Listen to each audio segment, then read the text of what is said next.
Edhe pse obligimi për posedimin e pajisjeve dimrore në për automjete skadoi para 3 ditëve, Bora ka surprizuar vozitësit në drejtimet e rrugëve që kalojnë përmes viseve malore. Rreshtet e Borës janë shënuar në Kodrën e Diellit dhe në Krushev, por edhe në drejtim rrugor Strazh, Bukov dhe Xhavat. Njoftimet e ndërmarrjes rrugët e Maqedonisë thonë se të gjitha rrugët janë të kalueshme.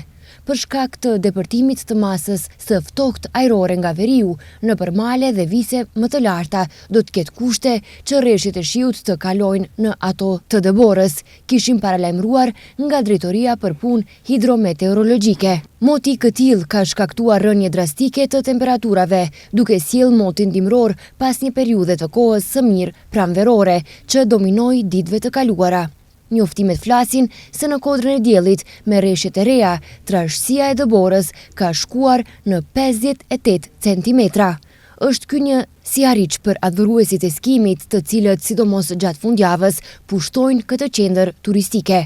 Sipas Meteo Alarm, deri të premten më 20 mars në vendin ton moti do të jetë kryesisht me vranësira dhe rreshje lokale të shiut, kurse në viset malore me rreshje të Borës, për shkak të valës së ftohtë, kufiri i Borës do të zbresë në 1000 metra.